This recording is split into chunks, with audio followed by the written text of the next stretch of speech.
రామ్ గోపాల్ వర్మ గారు కాస్త కాంట్రోవర్సీ మాటలు మాట్లాడినా, కాంట్రోవర్షియల్‌గా సినిమాలు తీసినా, ఎప్పుడు కూడా లీగల్‌గానే ఆయన జాగ్రత్తగా ఉంటారని మనం చూస్తూ ఉంటాం. మొన్న కూడా ఆయన పైన ఒక కేసొచ్చినప్పుడు చాలా చక్కగా ఆయన వెర్షన్ ఆయన వినిపించుకున్నారు.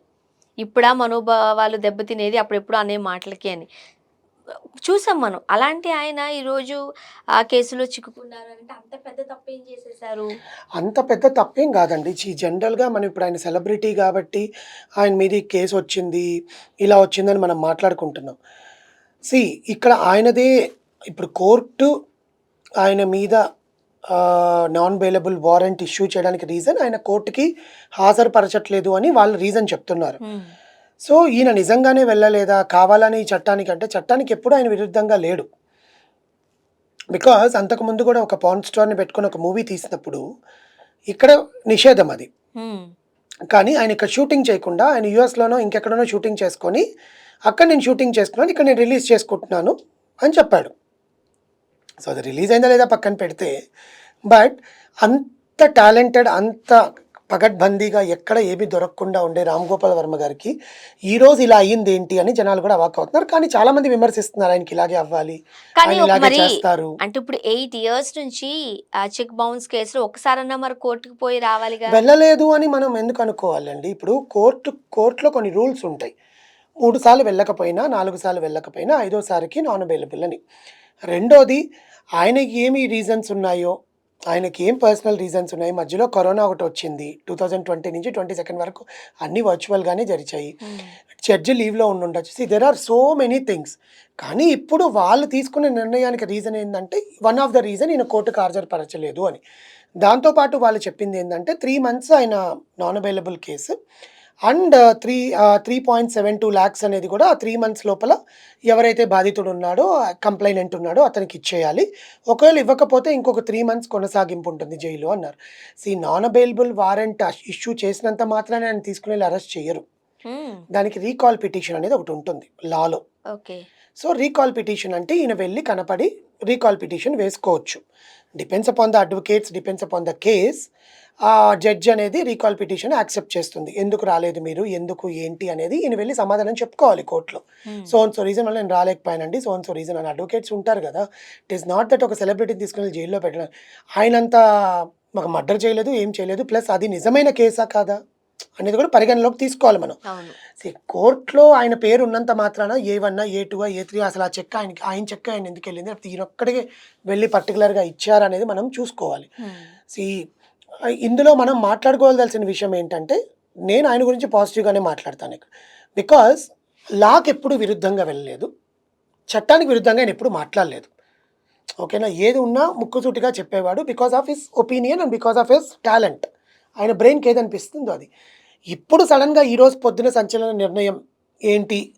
మొన్ననే కదా 'సత్య' సినిమా చూసొచ్చి ఆయన ఒక మంచి ట్వీట్ పెట్టారు. అవును. తర్వాత నిన్న ఒక సినిమా అనౌన్స్ చేశారు. ఇట్లా అన్నీ వరుసగా జరుగుతున్నప్పుడు ఇదేంటిది? ఇదొక ప్రమోషనల్ స్టంటా?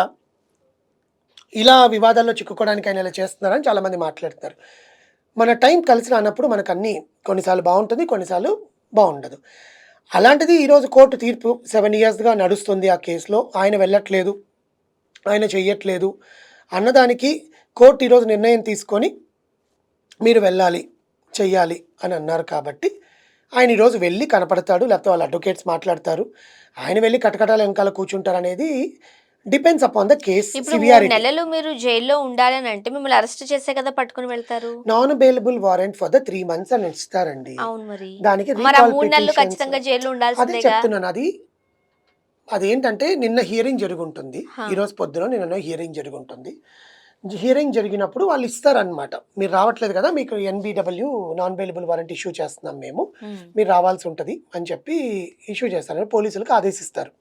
పోలీస్ స్టేషన్ నుంచి ఈయనకి కాల్ రావడమో, లేకపోతే మేనేజర్స్‌కి కాల్ రావడమో, లేకపోతే ఏదో ఒకటి జరుగుంటుంది. హ్మ్. జరిగినప్పుడు ఈయన వాళ్ళ అడ్వకేట్స్‌తో మాట్లాడుకొని రీకాల్ పిటిషన్ వేసుకోవడము depends upon the severity of the case అది కూడా. ఓకే. కేస్‌లో ఎంత సివియారిటీ ఉంది? ఆయన అసలు ఇంతవరకు అటెండ్ అవ్వలేదా? ఒకవేళ 3 సార్లు అటెండ్ అయ్యి 2, 3 సార్లు వాయిదాలకు అటెండ్ అవ్వలేదా? హియరింగ్స్‌కి అటెండ్ అవ్వలేదా? ఈ సివియారిటీస్ అన్నిటిని పరిశీలించుకొని రీకాల్ పిటిషన్ అనేది యాక్సెప్ట్ చేస్తది కోర్ట్. లేదు మేము ఒప్పుకోము అంటే మాత్రం ఆయన తప్పనిసరి కటకటాల వెనకాలకు వెళ్ళాల్సిందే కానీ there will be certain process. పోలీసులు వచ్చి ఈయనకు ఫోన్ చేయడం. ఇప్పుడు మొన్న కూడా అంటే ఆయన ఆల్రెడీ కోర్టు తీర్పు చెప్పేసిన తర్వాత అది ఏంటి తీర్పు ప్రాసెస్? కాదండి. అది యాక్చువల్‌గా హియరింగ్ రోజు రాకపోతే ఆయనకి ఇంకా ఎన్‌బి‌డబ్ల్యూ ఇష్యూ చేయండి. మనం ఎన్ని సార్లు పిలిచినా ఆయన రావట్లేదు ఈ కేస్‌లో. ఎందుకంటే కంప్లెయినెంట్ వెయిట్ చేస్తున్నాడు. Money issue. హ్మ్. చెక్ బౌన్స్ కేస్ కాబట్టి అని. కానీ అది యాక్చువల్‌గా చెక్ బౌన్స్ కేసు 6 మంత్స్ లోపల సాల్వ్ చేయాలని ఇప్పుడేదో కొత్త రూల్ వచ్చిందట. I don't know what is that. Okay. ఈరోజు పొద్దున్న నేను చదివాను అకార్డింగ్ టు ద లా మాట్లాడేటప్పుడు. మాట్లాడాల్సి వస్తుంది కాబట్టి. కానీ ఆయన ఎన్ని సార్లు అటెండ్ అవ్వలేదు, ఎందుకు అటెండ్ అవ్వలేదు దానికి ఒక ప్రాసెస్ ఉంటుంది. వెంటనే తీసుకొని వెళ్ళరు. మనం రీకాల్ పిటిషన్ వేసుకోవచ్చు. హ్మ్. ఇప్పుడు ఆయన నెక్స్ట్ హియరింగ్ లోపల ఆయనని ప్రొడ్యూస్ చేయండి అని చెప్పుంటారు. ఆయనకి ఇంకో డేట్ ఇస్తారు కదా! ఆ డేట్ లోపల ఆయన జైల్లో నుంచి రావాలి. ఆయన అరెస్ట్ చేసి తీసుకురండి. ఎన్‌బి‌డబ్ల్యూ అరెస్ట్ చేసి కోర్ట్‌లో ప్రొడ్యూస్ చేయండి. 3 మంత్స్ మేము లోపల పెడతాము అని చెప్పి. దీనికి ఆ సివియారిటీని దాన్ని బట్టి అడ్వకేట్స్ ఏం మాట్లాడతారు, ఆయన అసలు వెళ్తాడా లేదా అనేది పక్కన పెడితే 3,72,000 3,72,000 3.72 లాక్స్ అనేది it's a small amount for him at this point of time అని అనుకోవచ్చు అని చాలామంది అంటున్నారు. But I don't know whether he is involved in that or not. ఆయన నిజంగా నేనే ఇన్వాల్వ్ అయ్యి నాదే తప్పు అనుకుంటే 3,72,000 ఎప్పుడో కట్టేస్తుంటారు కదా! కానీ 3 నెలలు జైలు శిక్ష అనుభవించిన తర్వాత అంటే ఈ టైంలోనే 3,00,000 కట్టాలి. అది ఇప్పుడు కూడా అది కట్టుకోవచ్చు ఆయన. లేకపోతే ఆ తర్వాత ఇంకొక 3 నేను అదే మంత్స్ ఉంటది. చెప్తున్నాను. అతను తప్పు చేసుంటే really if he is involved in that case ఆ 3,72,000 ఎప్పుడో కట్టేయొచ్చు కదా! 7 నెలల ఇప్పుడు నుంచి 3 డబ్బులు లాక్స్ లేవా? కట్టేసినా 3 నెలలైతే జైల్‌లో ఉండాలిగా అంటున్నా ఆ నేను. 3 నెలలు జైల్‌లో ఉండేదనేది వారెంట్ ఇష్యూ చేశారు. ఇట్ ఈస్ మ్యాండేటరీ తీర్పు కాదది. హ్మ్. వారెంట్ ఇష్యూ చేశారు. ఆయన రావట్లేదు అని చెప్పి. జడ్జిమెంట్ ఇవ్వలేదు. ఖైదీగా దోషిగా నిర్ధారించలేదు అక్కడ. ఓకే. ఆయన రావట్లేదు కాబట్టి జడ్జ్ వారెంట్ ఇష్యూ చేసింది. నువ్వు రావాలి, నువ్వు తీసుకొచ్చి నిలబెట్టండి ఆయన్ని. హ్మ్. అర్థమైందా మీకు? Hmm. Then advocates will do that.